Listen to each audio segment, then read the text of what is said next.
میں نے اس اعتبار سے نوٹ کیا یہ الفاظ قرآن میں 3 مرتبہ ہے، کل نفس ذائقۃ الموت، ہر جاندار کو موت کا مزہ چکھنا ہے۔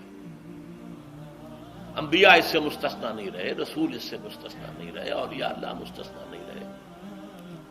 وقتی طور پر استثناء حضرت عیسیٰ کا ہے کہ ابھی وہ زندہ ہیں، لیکن عیسیٰ یاتی علیہ الموت، حضور نے فرمایا عیسیٰ پر بھی موت آئے گی، جب دوبارہ آئیں گے زمین پر اتریں گے، پھر اس کے بعد ان پر موت وارد ہوگی، ان کی نماز جنازہ پڑھی جائے گی، انہیں دفن کیا جائے گا حضور کے پہلو میں، شادی بھی کریں گے، اولاد بھی ہوگی۔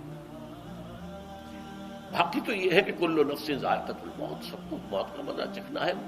عیسیٰ بھی بالآخر اس سے مستثنا نہیں رہے گا، بلکہ قرآن میں ایک جگہ کہا گیا ہے افإن مت فهم الخالدون، کیا ہے نبی اگر آپ کا انتقال ہو گیا تو یہ کیا ہمیشہ رہیں گے؟ کون ہے دنیا میں جو ہمیشہ رہے؟ انتقال تو ہونا، آپ کا بھی ہونا ہے۔ انک میت وانہم لمیتون، یہ تو مختصر ترین الفاظ تھے۔ اس سے آگے بڑھیے، سورہ انبیاء میں فرمایا کل نفس ذائقۃ الموت وَنَبْلُوكُمْ بِالشَّرِّ وَالْخَيْرِ فِتْنَةً وَإِلَيْنَا تُرْجَعُونَ، ہر جاندار کو موت کا مزہ چکھنا ہے، اور اس سے پہلے پہلے ہم تمہیں آزماتے رہیں گے، خیر کے ذریعے بھی، بھلائی دے کر، صحت دے کر، دولت دے کر، اولاد دے کر، شہرت دے کر، اور برائی کے ذریعے سے بھی، تنگ دستی دے کر، بے عزتی دے کر، اہانت دے کر، ذلت دے کر، وَإِلَيْنَا تُرْجَعُونَ، اور پھر ہماری طرف لوٹائے جاؤ گے۔ یہ وہ دوسری حقیقت جو میں نے کہا کہ جس پر پردہ پڑا ہوا ہے، بہت بڑا پردہ ہے۔ لوگ یہی سمجھتے ہیں کہ یہی دنیا کی زندگی ہے۔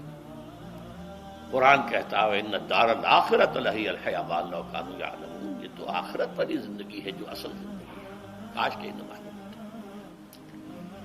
اس سے بھی زیادہ تفصیل سے یہ آل عمران میں آئی ہے کل نفس ذائقۃ الموت وَإِنَّمَا تُوَفَّوْنَ أُجُورَكُمْ يَوْمَ الْقِيَامَةِ،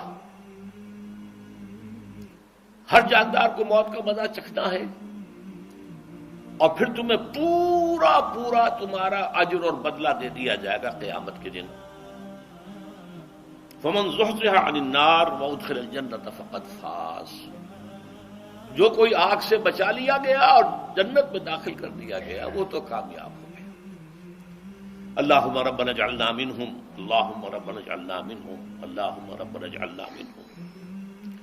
وما الحیات الدنیا الا متاع الغرور، اور دنیا کی زندگی تو سوائے دھوکے کے سامان کے اور کچھ نہیں۔ دھوکہ کس معنی میں؟ یہ تمہیں اصل زندگی سے غافل کر دیتی ہے۔ تم کہیں سفر پر جا رہے تھے، تمہارا کہیں گھر تھا، تمہیں واپس آنا تھا، تم راستے ہی میں کسی دلچسپی میں ایسے مگن ہوئے کہ گھر بار سب بھول گئے۔ یہ تو تمہارا عارضی سا سفر تھا، تم نے اسی کو اپنی منزل بنا لیا، اپنا ٹھکانہ بنا لیا، تو دھوکہ دیا اس نے تمہیں۔ ویسے دنیا کی زندگی دھوکہ نہیں ہے، بڑی حقیقت ہے، اس لیے کہ حضور نے فرمایا انما الدنیا مزرعۃ الآخرہ، یہ دنیا آخرت کی کھیتی ہے، یہاں بو گے تو وہاں کاٹو گے، یہاں کچھ کمائی کرو گے تو وہاں اس کا بدلہ ملے گا۔ اس اعتبار سے دنیا بہت بڑی حقیقت ہے، ایک ایک لمحہ بہت بڑی قیمتی شے ہے، لیکن اگر یہ دنیا تمہیں آخرت سے غافل کر دے تو اس سے بڑا دھوکے باز اور کوئی نہیں۔ یہ اصل دجال ہے۔ میں نے تقریباً 60 برس کی عمر کو جب میں پہنچا تھا تو موت کا انتظار شروع کر دیا تھا۔ میرے قریبی احباب کو معلوم ہے، میں کہتا رہا، یہ بھی کہتا رہا کہ بھائی میں اپنے حصے کا کام کر چکا ہوں، جتنی صلاحیت اللہ نے دی تھی، جتنی بھی میرے اندر استعداد تھی، میں اس کو بھرپور طریقے پر استعمال کر چکا ہوں۔ دم واپسی برسر راہ ہے عزیز و اللہ ہی اللہ ہے، یہ میرا معاملہ رہا ہے 60 برس کی عمر سے۔ اس کے بعد اللہ نے مزید 14 برس دیے ہیں، یہ نافلۃ لک کے درجے میں کہتا ہوں، اس کا اللہ کا عطیہ خصوصی ہے، نفل ہے، ہمیشہ کہتا رہا ہوں۔ مصنون زندگی تو 61 برس ہے ہمارے حساب سے۔ علامہ اقبال کے بارے میں سنا ہے کہ رویا کرتے تھے کہیں میری عمر حضور کی عمر سے زیادہ نہ ہو جائے، وہ 6 مہینے کم ہی رہی ہے حضور کی عمر سے۔ جو حضور کی عمر تھی وہی حضرت ابو بکر کی، وہی حضرت عمر کی، وہی حضرت علی کی۔ ہاں حضرت عثمان 82 برس کے ہوئے ماشاءاللہ۔ پھر یہاں کے مجددین میں سے وہی عمر حضرت شیخ احمد سرہندی کی، وہی شاہ ولی اللہ دہلوی کی۔ ہاں شیخ عبدالحق محدث دہلوی رحمۃ اللہ علیہ 82 برس کے ہوئے۔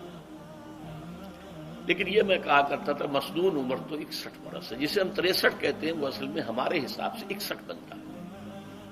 وہ 63 قمری ہے، جو 9 دن کم ہے قمری سال جو ہے وہ شمسی سال سے۔ بہرحال میں اس وقت سے منتظر تھا، لیکن جو بھی وقت اللہ نے دیا ہے اللہ کا شکر ہے، وہ مفید کاموں میں لگا ہے۔ ان میں خاص طور پر میں سمجھتا ہوں کہ اللہ کا مجھ پر سب سے بڑا احسان، اور مجھے پر نہیں، بہت بڑے پیمانے پر لوگوں پر جو احسان ہوا ہے، وہ میرا 1998 کا دورہ ترجمہ قرآن جو کراچی میں ہوا تھا۔ 1998 کے مارچ میں میرا بڑا آپریشن ہوا، دونوں گھٹنے تبدیل کیے گئے، لیکن 98 کے آخر میں، حالانکہ میں چل نہیں سکتا تھا، کراچی میں مسجد جو ہے اونچی ہے، دوسری منزل پر ہے، تو خاص ریمپ بنایا گیا جس کے ذریعے میں ویل چیئر پر مجھے لے جایا جاتا تھا۔ میں نے درس دیا۔ اس درس کی گزشتہ چند سالوں سے پوری دنیا میں جو گونج ہوئی ہے اللہ کے فضل و کرم سے، اللہ کا کوئی حکمت خداوندی اس کے ساتھ وابستہ ہے۔ اس میں میرے کسی کام کو دخل نہیں ہے، میری کسی کوشش کو دخل نہیں ہے۔ میں نے تو جو درس میں دیتا آ رہا تھا سن 85 سے دورہ ترجمہ قرآن، البتہ یہ بات ضرور ہے کہ میں نے محسوس کیا تھا کہ سن 98 کے اس درس میں دورہ ترجمہ قرآن کے مجھے خصوصی انشراح حاصل تھا۔ میری ساری گفتگو کا حاصل کیا ہے؟ دیکھیے، نظریاتی تحریکوں کا تعلق اشخاص سے نہیں ہوتا، ٹھیک ہے، کوئی اس کا داعی ہوتا ہے، کوئی اس کا مؤسس ہو جاتا ہے، کوئی اس کا آغاز کرنے والا ہوتا ہے، لیکن نظریاتی تحریک افراد سے وابستہ نہیں۔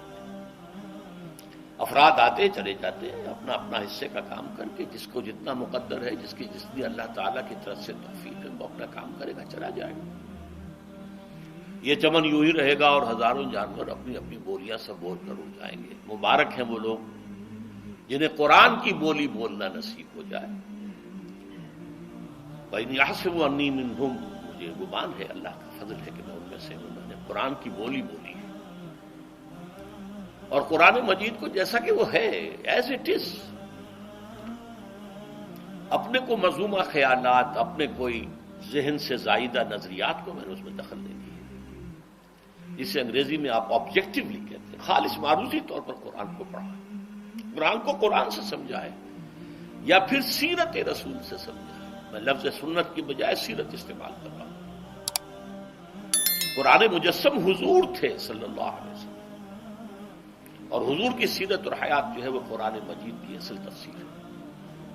یہ حقیقت بھی بہت کم لوگوں کے لیے ہے۔ وہ احادیث کا نام تو لیتے ہیں، احادیث بھی ہے، سیرت بھی تو احادیث ہی سے ہمیں ملتی ہے، لیکن میں خاص طور پر سنت یا حدیث کی بجائے سیرت کا استعمال۔ قرآن کی 2 سورسز ہیں، قرآن خود اور سیرت رسول صلی اللہ علیہ وسلم۔ بہرحال انشاءاللہ العزیز یہ کام بڑھے گا، چلے گا، یہ میں ابھی بعد میں عرض کروں گا۔ دوسری بات جو میں نے آیت پڑھی آپ کو، وَمَن نُعَمِّرْهُ نُنَكِّسُ فِي الْخَلْقِ أَفَلَا يَعْقِلُونَ، بہت بڑی حقیقت زندگی کی یہ بھی ہے، جس کی ہم عمر زیادہ کر دیتے ہیں اس کی خلقی صلاحیتوں میں کمی کر دیتے ہیں۔ موٹی بات ہے، بڑھاپا آئے گا، ہمیشہ کی مانی ہوئی بات ہے۔ اگرچہ جوانی میں آدمی بڑھاپے کا تصور نہیں کرتا، لیکن بڑھاپا آنا ہے، یہ بھی ایک حقیقت ہے موت کی طرح۔ غالب نے کہا تھا مزمحل ہو گئے قوائے غالب، اب عناصر میں اعتدال کہاں۔ ایک صاحب نے مجھے شعر سنایا تھا، ابراہیم صاحب سے، ٹونک کے رہنے والے، ذوف پیری بڑھ گیا، جوش جوانی گھٹ گیا، اب عصا بنوائیے نخل تمنا کاٹ کر۔ یہ تمنائیں جو ہیں طول العمل، انہیں کاٹو، اب گئی جوانی، امنگوں والا دور گیا۔ اور یہ جو تمناؤں کا پودا ہے اس میں سے لکڑی لے کر عصائے پیری بنوا لیجیے. اب بڑھاپے کے لیے ایک عصا درکار ہے. بڑا پیارا شعر ہے. ذوف پیری بڑھ گیا، جوش جوانی گھٹ گیا، اب عصا بنوائیے نخل تمنا کاٹ کر. ابھی 2-3 دن ہوئے ہیں یہاں پر جو خانہ فرہنگ ایران ہے اس کے ڈائریکٹر آئے تھے، انہوں نے فارسی کا ایک شعر سنایا، بڑا پیارا شعر ہے. در جوانی گفتم کہ شعر شعر است اگرچہ پیر بود. جوانی میں یہ کہا کرتا تھا کہ شعر تو شعر ہی ہوتا ہے چاہے بوڑھا ہو جائے، بوڑھے ہونے سے اس میں کیا فرق وقت ہو جائے. شعر شعر است گرچہ پیر بود. چوب پیری رسیدم، جب میں خود پیری اور بڑھاپے کو پہنچ گیا، دیدم تو مجھے یہ بات نظر آئی کہ پیر پیر است گرچہ شعر بود. بوڑھا بوڑھا ہی ہوتا ہے چاہے وہ شعر ہی کیوں نہ ہو. تو یہ بڑھاپا جو ہے یہ زندگی کی دوسری بڑی حقیقت ہے. اس کا ایک اثر تو سب کو معلوم ہے، قوائے غالب جو میں نے کہا، بڑھاپے کا عام نتیجہ جسمانی ضعف، سب جانتے ہیں. لیکن مجھ پر اور کچھ اور لوگوں پر بھی خاص طور پر اس کا جو ایک اثر ہوتا ہے، یہ مجھ پر ہوا ہے، وہ ہے یادداشت کی کمزوری. اور یہ میں کئی سال سے محسوس کر رہا ہوں، میری پرانی یادداشت بڑی مضبوط ہے، قوی ہے، اس میں کہیں کوئی کمی نہیں ہے. لیکن ریسنٹ پاسٹ کی چیزیں جو ہے، پچھلے 5-6 سال کے واقعات مجھے یاد بھی رہتے ہیں. اشخاص سے ملا ہوں اور دیکھ کے پہچان لیتا ہوں، کئی بار ملاقات ہوئی، نام یاد نہیں آتا. تاریخیں اور اشخاص کے نام کے اعتبار سے تو خاص طور پر کئی سال سے میری جو میموری ہے وہ امپیئرڈ ہے.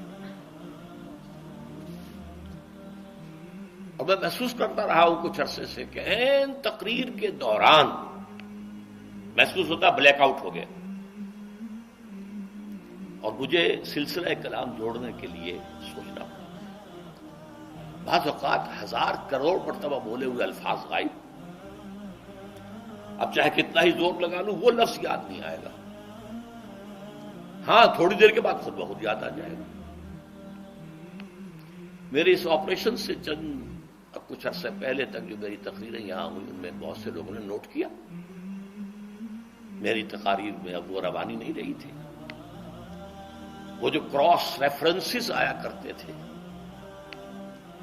جس کی بنا پر ایک مولانا عبد الکریم پاریخ صاحب تھے ناگپور کے، انڈیا کے، مولانا علی میاں کے وہ خلفاء میں سے، انہوں نے تفسیر بھی لکھی ہے قرآن کی. وہ ایک مرتبہ لاہور آئے تھے تو مجھ سے بھی ملاقات ہوئی، میرا درس بھی سنا.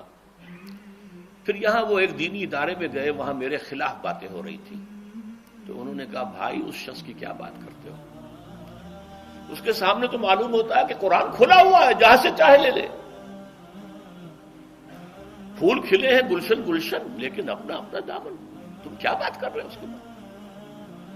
تو عبد الکریم پاریخ صاحب کی وہ جو تاثر تھا وہ صحیح تھا. کراس ریفرنسز کا آنا، القرآن یفسر بعضہ بعضا، اس میں بہت کمی آ گئی. بہرحال اس کے علاوہ تیسری چیز ہوتی ہے بڑھاپے میں ریزسٹنس کی کمی کی وجہ سے عوارض. بلڈ پریشر کا میں مریض ہوں اور کوئی 25 برس سے ہوں، شوگر کا میں مریض ہوں اور کوئی 5 برس سے ہوں. ایک خاص برس جو مجھ پر آیا ہے آج سے 4 سال پہلے، اس کی ایک تاریخ ہے. یہ جو امراض دماغی کے ماہرین ہیں یہ کہتے ہیں کہ ایک مرض ہے بائی پولر ڈپریشن. انسان میں کبھی تو انشراح ہوتا ہے، ایکٹیویٹی ہوتی ہے، سوچتا ہے اور ایکٹیو کرنے کے لیے، گفتگو کے لیے، بھاگ دوڑ کے لیے طبیعت میں آمادی ہوتی ہے. کبھی وہ بجھ سا جاتا ہے، کبھی وہ حرکت کرنے کو جی نہیں چاہتا، پڑا رہے کسی کونے میں، سو جائے. تو یہ بائی پولر معاملہ کہلاتا ہے، یہ ویو چلتی ہے. اچھا یہ ہے ہر انسان میں، جسے ہم عام طور پر کہتے ہیں موڈ آف ہے بھائی میرا، مجھ سے بات نہیں. تو یہ موڈ کا آف ہو جانا، آن ہو جانا، یہ عام آدمی میں بھی ہوتا ہے. لیکن جو اللہ کے کسی فضل و کرم سے زیادہ ذہین ہو، زیادہ حساس ہو، ان میں پھر یہ جو ویو ہے یہ زیادہ اونچائی زیادہ نیچائی، زیادہ اونچائی زیادہ نیچائی، اور اس کو پھر ہم کہتے ہیں مرض، بائی پولر۔ یہ ہمارا خاندانی مرض ہے۔